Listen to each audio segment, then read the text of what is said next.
Okay, so do you want to start by telling us about how you started this journey? Yeah, I mean, I've worked in the drinks industry, I'd say, for about 20 years now. So quite a long time. Like a lot of people, I came to it not really by accident almost. So I started off kind of, just as a barback. I'd finished university. I went to Leeds. I was living in Brighton at the time. I wanted to kind of go and see another city in the UK. So I moved to Leeds. I got a job in a bar. I'd had little to no experience working in kind of in hospitality to that point, and then just kind of fell in love with it. I went back down to Brighton to kind of go and do an MA in religious philosophy, and then just kind of found myself drifting back into bar work really. And I think kind of on a deeper level, I've always like really I've got a really kind of high appreciation, I think, for just kind of produce and producers and farmers in particular, and that comes from having grown up in France for a lot of my childhood, um, specifically kind of around Touraine and the Loire region of kind of France. So a lot of winemakers and stuff like that, and on my Latvian side of the family, so obviously you can probably tell from my surname, it's a Latvian surname. Obviously, foraging is quite a big part of those kind of Baltic countries and their diet and what they eat, and that was kind of imparted to me by my grandmother, really. So it's just been. I think the longer you work in the industry, the more kind of honest you become about kind of what matters to you, or what you're trying to express with the work that you do, and that's quite important to me. I always try and be quite authentic with what I do. I'm not somebody who really tries to follow trends too closely.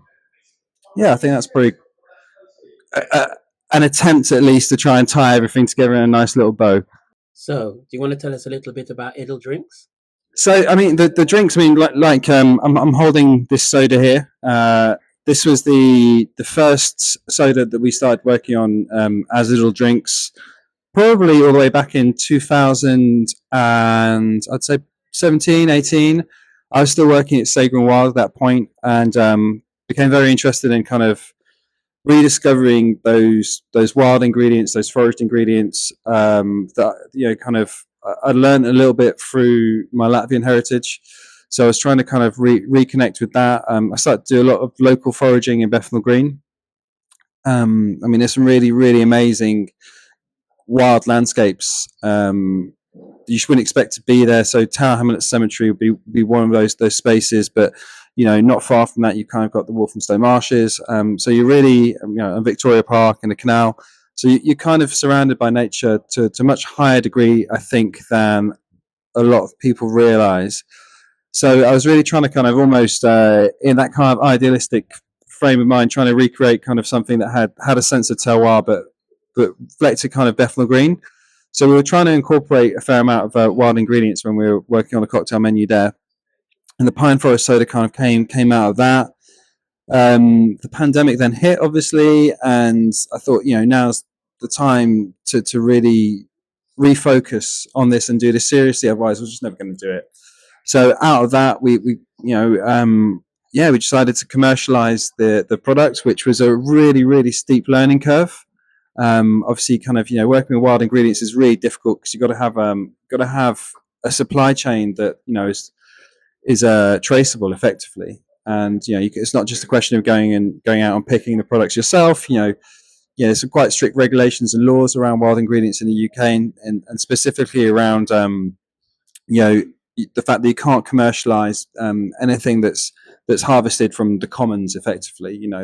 So you have to make sure that you're harvesting those products from wild, from a private estate. So a lot of the foragers that we work with, they have dedicated estates that they work with. They're able to kind of give us full traceability. So whether that's soil samples to make sure that there's no traces of heavy metals, glyphosates, all those kind of things, making sure that the product's regularly tested, making sure the products are geotagged. So like everything, it's the same if you work in a restaurant and you've got a bad batch of seafood. That seafood will come with a batch number, which means that you can trace it all the way back to where it was picked. And if there was an issue, you can go and find out what it was. So there was a whole kind of like supply chain that I had to kind of get my head around. And I think it's a great example sometimes, like when you go into something a little bit naively, you kind of approach it from a completely different angle to an expert, and from there it kind of grew really. So very organically, just from a few small accounts. We then kind of increased the range to include kind of three other products. So we've got a wild apple soda, which is made with hogweed seed and sweet woodruff. We've got a wild rhubarb, which I really love, which is made with meadowsweet, which has this really wonderful kind of tonka bean vanilla flavor. It's a really kind of heady aroma, and there's a collaboration with Rare Tea Company, which is gooseberries, and it's rooibos that's been foraged from a rewilded estate in South Africa. So they're all quite unique.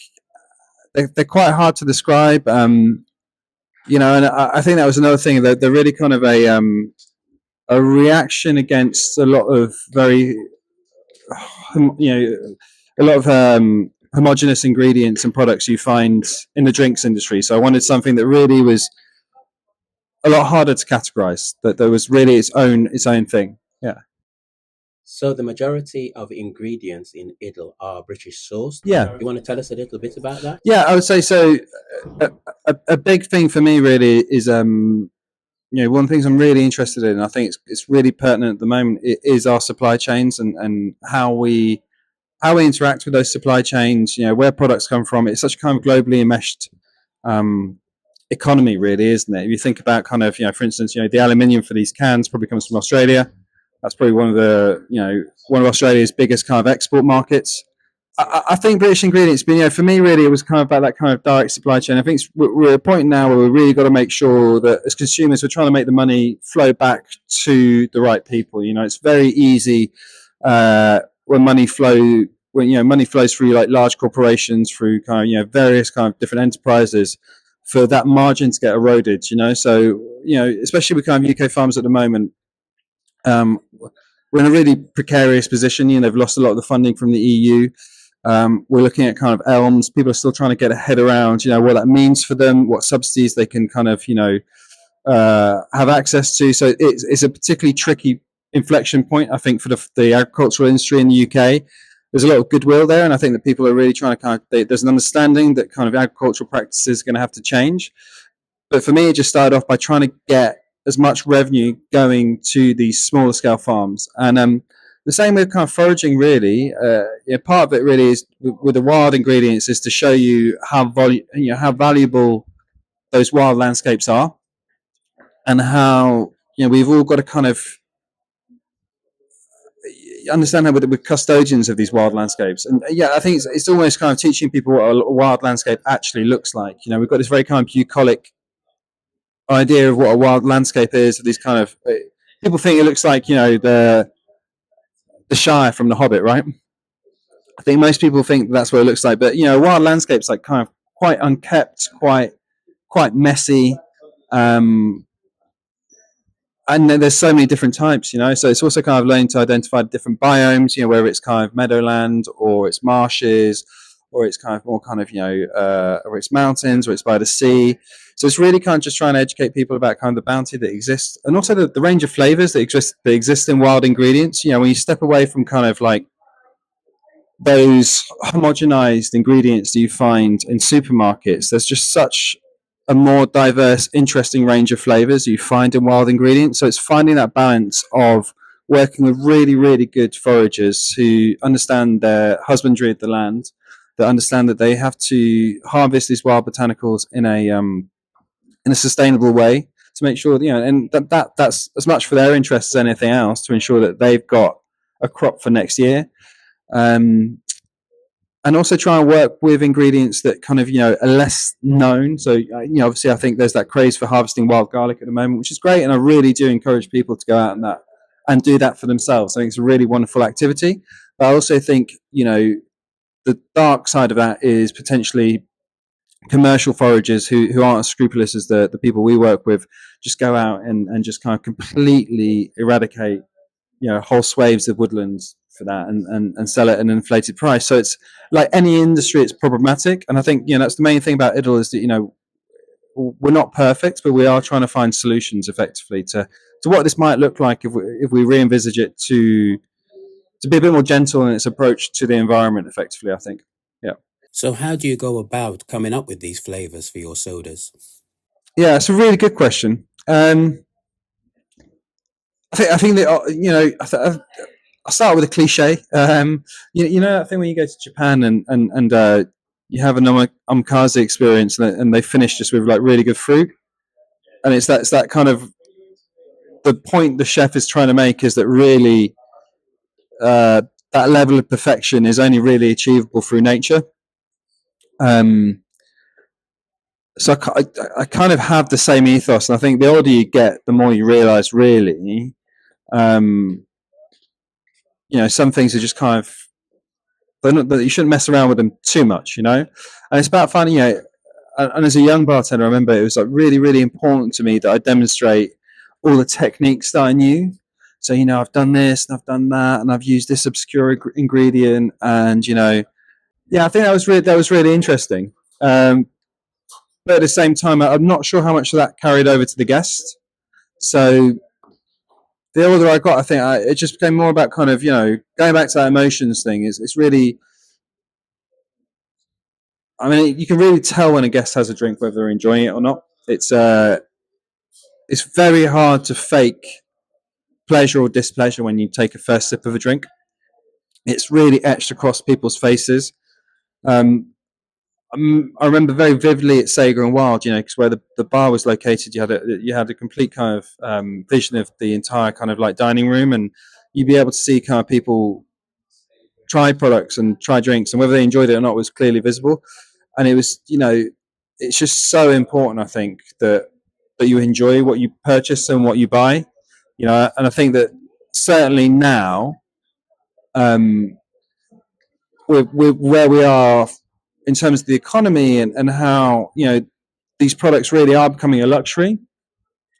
I think it's really important you approach them with a degree of respect, and you approach the consumer with a degree of respect, and understand that they're giving up. They're effectively. You think about kind of, I've said this before, but London living wage being around, I think it's like 12.50 or something like that now. I can't remember the exact amount, but that's the average price for a cocktail. So that's an hour of your working day that you're handing over, and so it's a real treat. So for me, it's always about the clarity of flavor. It's about the drink not being too complicated. And I also think you kind of got a duty to make sure that the consumer can understand what they're about to purchase. And I do agree. It's lovely to have those elements of surprise, and it's lovely to have those elements of wonder and 'cause it's a bit like a magic trick in that sense.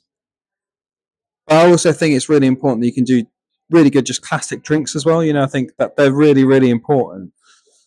You'll find a lot of my drinks really are just kind of like slight tweaks on a classic, and unashamedly so. Because they're a trusted they're a trusted structure that I think the guest recognizes. So for me, really, yeah, to tie it all up in a nice, neat little bow, it's about kind of making sure that the guest is getting the um, the highest quality liquid that you can afford to give them at that price point, and you don't mess around with it too much, and you just present them with really good, authentic ingredients as well. So the one thing I would say I'm really against is the use of a lot of synthetic aromas and flavors. And I worry to a certain degree that there are elements of this industry at the moment that are heading back towards that. And I think that's not a good thing. Having done this for 20 years, I remember the bad old days, like where everything was sours mix and everything was like, pre-packaged, and it was all kind of artificial syrups. And we fought really, really hard to, people like Del de Groff, popularized using fresh juice again. But that wasn't a given, that really wasn't a given back in the day. So, yeah, I worry that we can end up back at that point quite easily if we're not vigilant. Yeah. So the range that you have, do you have any suggestions on how to serve them? Yeah. Again, that's another kind of good question. I think for me, though, I always kind of appreciate an element of freedom. In effect, these sodas made by a bartender, so being too prescriptive about how people use them, I think, is can be sometimes the wrong approach to take. So I really like them as using them as a kind of a really good premium mixer. We've just done like we've worked on a few recipes with them recently. I think the pine soda in particular. Um, I think what works really well with gin, because you've got kind of quite a big chemical overlap between, especially Douglas fir and juniper. There's a compound called pinene that you find in both. You find it in rosemary as well. So just in a normal Tom Collins, just a really, really good Tom Collins, instead of just using kind of normal soda, using that, using the pine forest soda is great. Works really well on mezcal as well. My friend Dino, who runs, who's the owner, along with his wife Emma, they're in Hatcher, the one in Brixton and the one in Dalston. They do a lot of work with Lost Explorer, and they use the soda to make a highball with that. So I really appreciate that. I love mezcal as well. The rhubarb, I think it works in so many different things. I really like it with bitters. So anything that's kind of like in that Campari vein, or even Aperol, but or the guys from Volt, their bitters really good with it.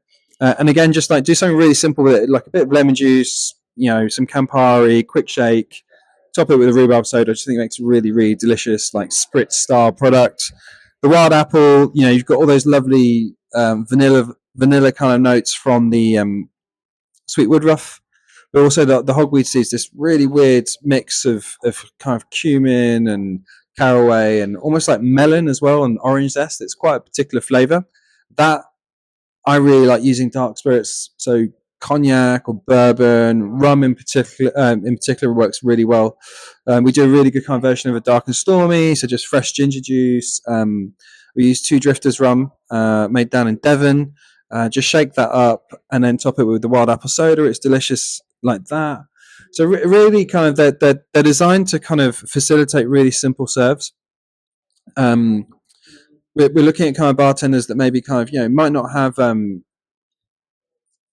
all of the equipment you sometimes associate with a modern kind of cocktail bar at your disposal, but you're able to make something really delicious for your guests that's unique and different through using the sodas, but you're still able to kind of add your style and customize it, see how you see fit. And that's the thing, I think, with a lot of these products, I might use them a certain way, but I really encourage people to just kind of do what they want with them. And that's how I've seen them used predominantly in bars, and I think that's really good.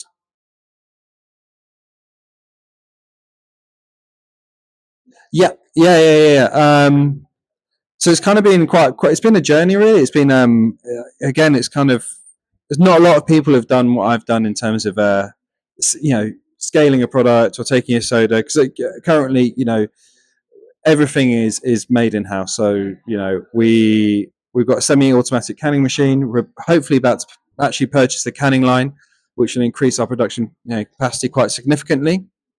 But everything will still be made in house, which is quite unusual for a soda. So most people are after kind of a very kind of like stable product that kind of can just be scaled up. And there's some wonderful products that are made like that, but that's not what we're aiming for with Idle. So I think what would be really nice is to maybe explore some more stuff along these lines. So we've talked about kind of doing a birch soda for quite some time. Birch twigs in particular, if you actually pick them a very specific point just after the first frost, you get a compound effectively in them that has it tastes like wintergreen, which is a flavor a lot of Americans will be familiar with. It's that kind of mentholated citrus flavor. Is it Big Red, the chewing gum that they chew? Yeah, that's the flavor. I really like it. Or root beer has that flavor profile, right? So I find it really fascinating. So doing something along with that, distilling some of those birch twigs. It also has a compound in it called betulin, which you find in the bark, which actually might be a really, really good natural stabilizer because it's antimicrobial and antifungal. So that would be really interesting to kind of dive deeper into that, I think, and try and kind of use another tree, so not just kind of Douglas fir and Scots pine. So we've spoken about that. We've got a working recipe for a blackcurrant soda. So yeah, it's at the moment, I think you probably won't see any of that kind of stuff come out till some point later in this year. So we're in the middle of kind of scaling up and moving to a large production facility. So that's going to be the focus for now. And then broadly speaking, maybe kind of branch out into doing some more distillates. We supply some distillates to the bar here, so we distill hogweed seeds. We distill Miracle Gale. We've distilled. What else have we distilled? Yeah, my mind's gone blank. Oh yeah, we made like a pineapple weed infusion, which is really delicious. So maybe branching into that, and one of the things on that level that I really like to look at is preserving kind of historic British recipes. So there's a really interesting product called Norfolk Punch, which goes back, a couple of centuries. That was basically like it's like a bottled cocktail crossed with a vermouth. So it's still produced in Norfolk, so you can still find it there. But really, kind of digging into the history of that and the localized liqueurs and products you used to find. When I was at Sagan Wild, we used to make a nettled beer. That'd be really nice to revisit and find a way of kind of scaling that up.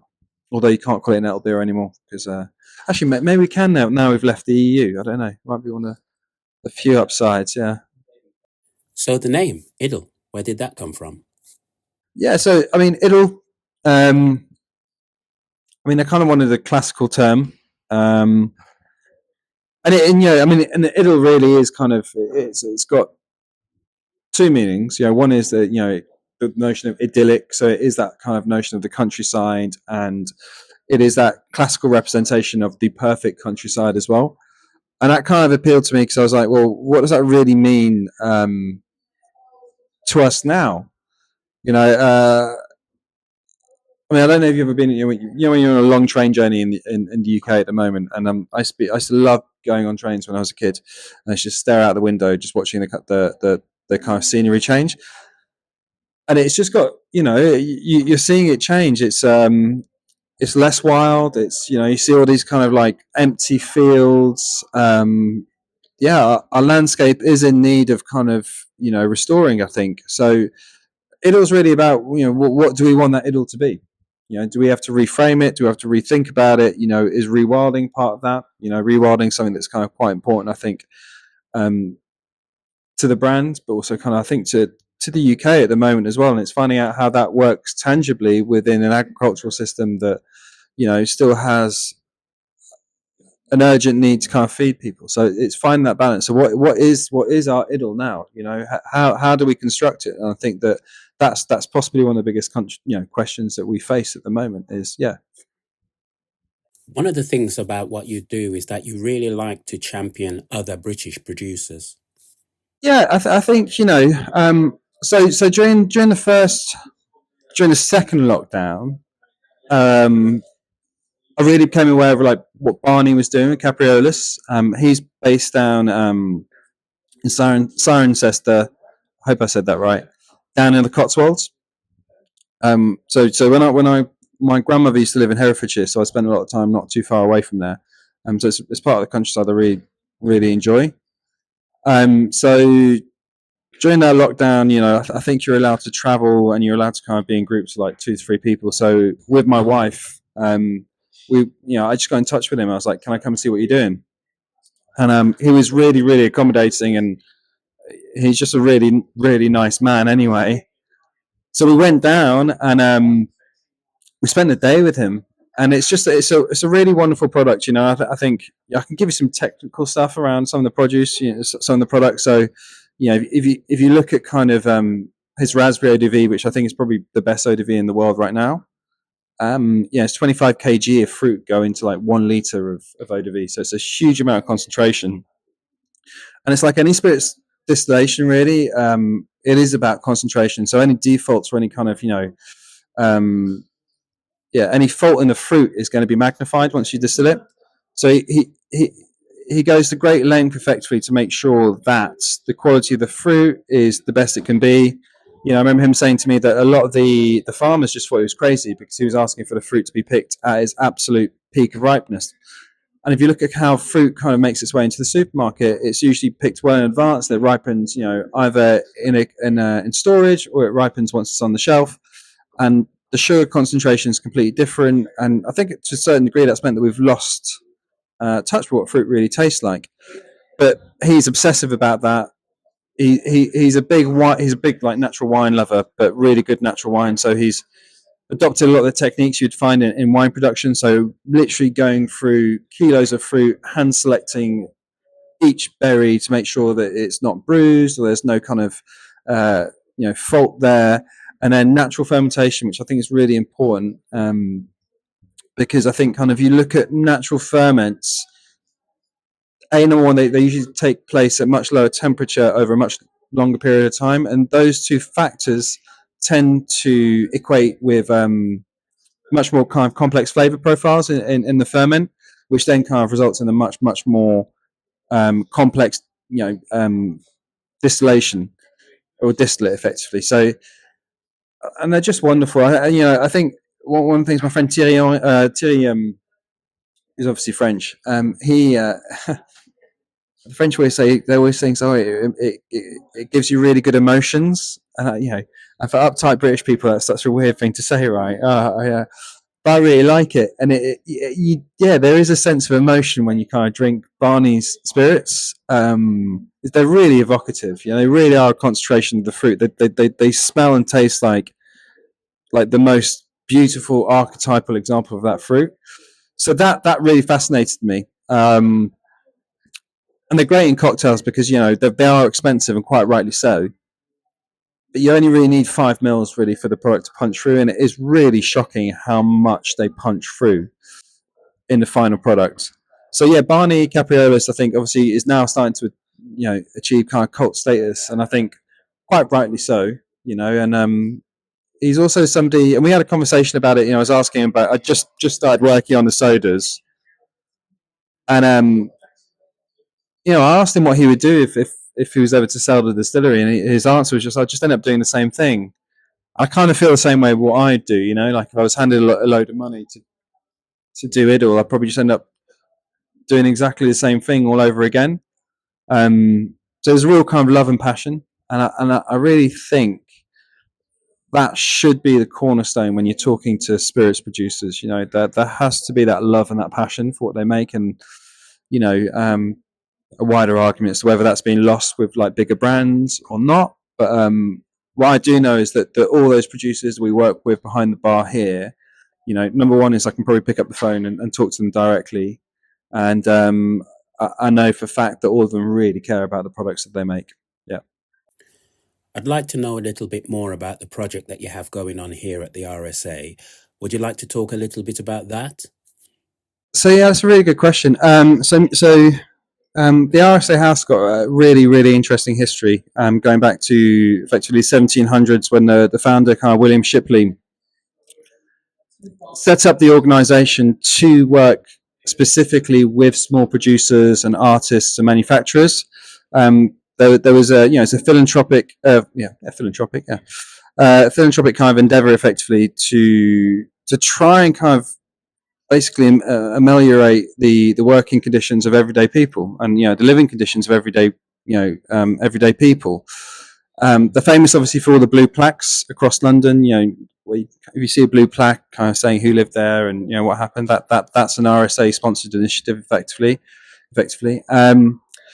But the project kind of came along because one of their big central tenets is regeneration, and that can be everything from kind of social regeneration through to kind of the arts, but also kind of agriculture and the countryside, effectively. So there's quite a lot of crossover, I think, in the ethos between what IDLE does, which is I'm tentative to use the word regenerative agriculture because I think in the last few years people have understood it's a much more complex notion than that. Like some people might say they're regenerative, but it might be permaculture, it could be all kinds of sustainable agriculture. There's many different ways of doing it, but in broad terms it's about making sure that we're not exhausting kind of the natural resources that are present in the soil, and it's a form of agriculture that is ecologically beneficial. I think that was the main point.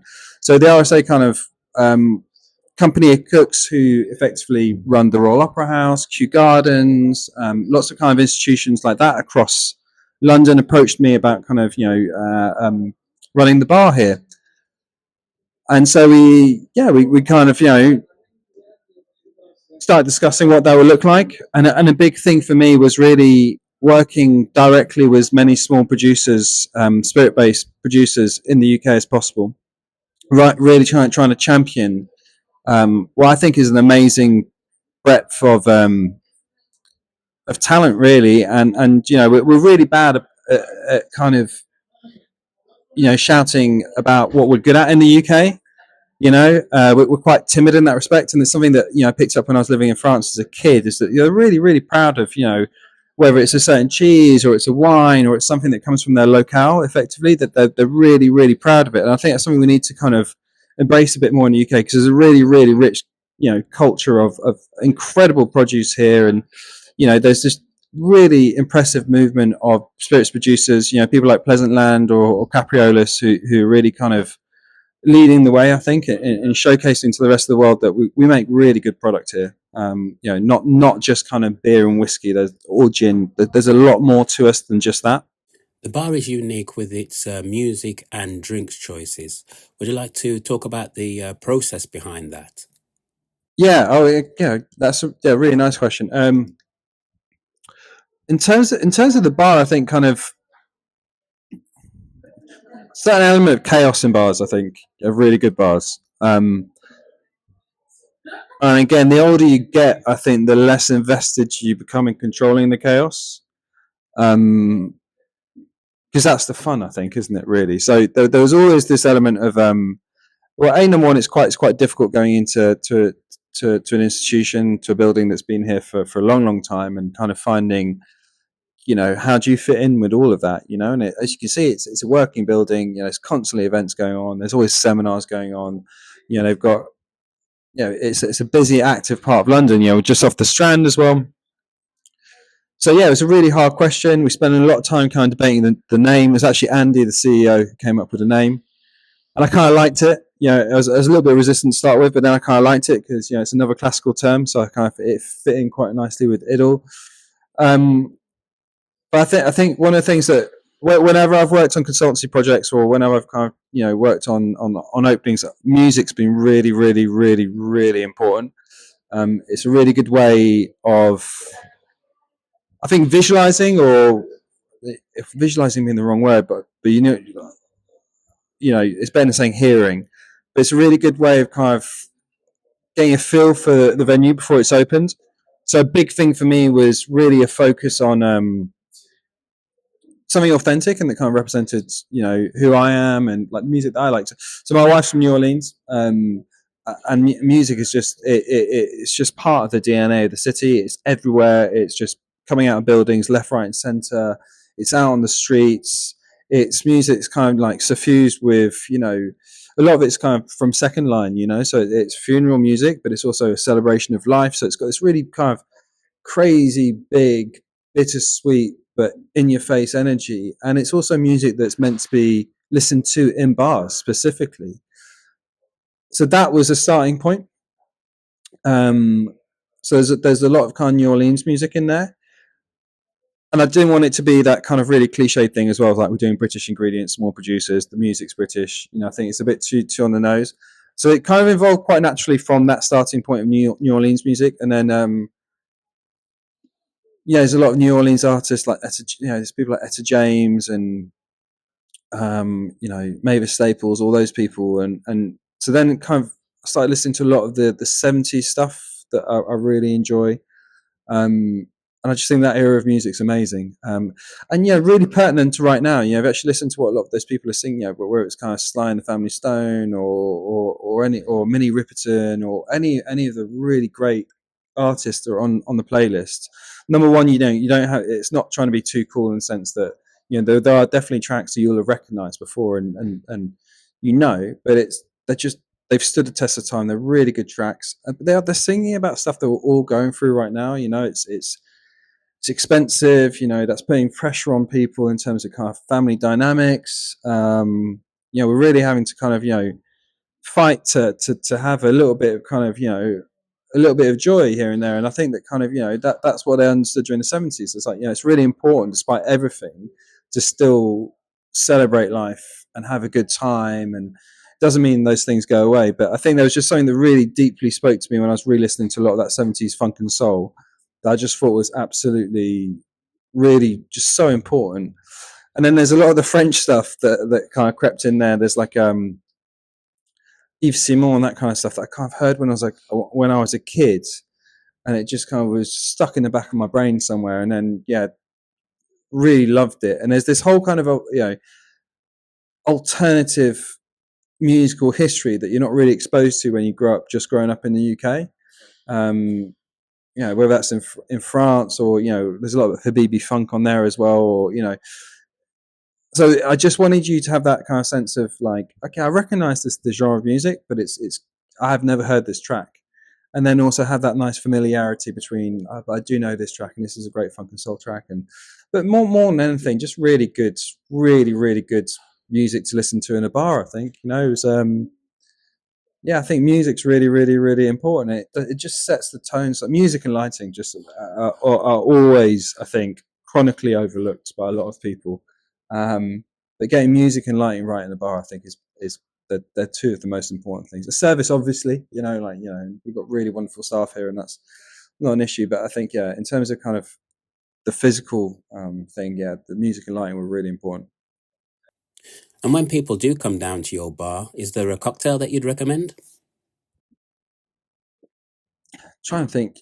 I mean, I'm biased. Obviously, there's definitely drinks that I really like the truffle martini.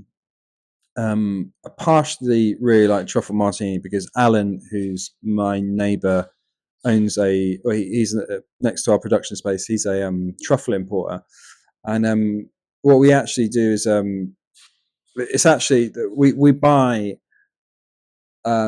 waste product from him, effectively, from when they process truffles, and we redistill that. So it's kind of, that's one of the reasons that it's not astronomically expensive. It has a very, very clear truffle flavour. So, and I know that truffle's quite a divisive flavour for a lot of people. I didn't like it a lot when I was growing up, actually, and it's only later in life that I really got to understand it. And it's really complex flavour, especially when you get when it's high quality truffle. So it's a very simple vodka martini with a touch of Amontillado sherry that just kind of really supports that truffle distillate that we make. But it's like complex. I like it, but it's also kind of, yeah, it's a real. There's none of that artificial truffle flavor you find with just like horrible truffle oil. It's a very clear expression of truffle, and I think with a lot of the drinks, that's really what we're trying to angle at, is just a really clear expression of all of the flavors that are in there, so that when you read the drink's description, you can actually still pick that out, in the actual flavor profile of the drink. Yeah. So I hear that you're keen to set up some events here at the RSA. Yeah, so we've got quite a lot planned over next. I say over next. Well, basically from now until September, and a lot of it really is kind of quite a grassroots approach to what we're doing. So, like I said, I haven't spoken to Felix about this yet, but working with Fine Cider, for instance, and I think that he kind of, I followed Felix for quite a few years now, and I've always just been really impressed with just the dedication and the passion, the knowledge, and the way that he talks about cider. And it's such an important part of British culture or your culinary culture that does need active preservation, and not just from the production standpoint, but also from really making sure we're looking after those heritage orchards, and so there's a real sense of kind of, again, like husbandry, and so what we really want to do is basically do a very simple cider and cheese tasting, because they just pair so beautifully. Pardon the pun, Perry pun. But they pair so beautifully together. And obviously, we work with some really, really good cheese purveyors at Company of Cooks, so British Cheese in particular, which I think is, again, another one of those products that's grossly undersold and undermarketed, and I think more than stands up to a lot of French cheese, which I'm sure will upset a few people in my family about. But it's just really, really, it's just wonderful to try great British cider with really good British cheese. So something simple like that, and I think it'd be great to get Felix down here just to talk to the fellows, and because his passion is contagious. And then, yeah, just some really grassroots approach to stuff. I think one of the things I really am passionate about is highlighting some of the amazing kind of regional bars that we're starting to see emerge in the UK at the moment. For whatever reasons, they're probably not getting the recognition they deserve. And I think that's a real crying shame, and it's from all over the country. It's not always in the most obvious places or any of the bigger cities. So it'd be really good to give those people a platform to showcase what they're doing in London, and work with some really fantastic brands that also want to support that effectively. So yeah, and then just really simple stuff. I think just kind of connecting people with the producers. So holding regular tastings, getting the producers to come down and talk about their products. Showcasing how they can be used in cocktails. But like I say, I think a lot what we want to try and do is just a very grassroots approach to it. So nothing that's kind of it's not about the bells and whistles. It's really about just highlighting how amazing these products are and how great these producers are, and I think the important work they're doing. Yeah. So yeah, quite a few things. We're working on that plan at the moment. And the RSA is open to the members of the public? Yeah, so obviously, I think one of the things for the RSA and the reason that we opened Muse was to highlight that the venue is open to the public. Those institutions, are really, really important, and I think that we need access to these institutions more than we've ever needed access to them. So you can come here during the day. There's a really brilliant coffee house that you can use. That you can access to the library. Just some fantastic resources that are available to you, especially if you're a young person. The RSA has some amazing schemes in place. If you're looking at kind of setting up a business, they have great resources. I really do recommend you come down and just come and talk to them and you engage them. And like I say, I think these institutions are an amazing resource. If you're interested in the bar, we're open from Monday to Friday from 4 p.m. to 11 p.m. But yeah, don't be intimidated. I know it's it's those really big, Georgian, buildings that can sometimes look impressive but quite intimidating from the outside. Don't be intimidated. Come and say hello. Come and talk to somebody, and find out about all the amazing stuff that the RSA is doing. Yeah, please do.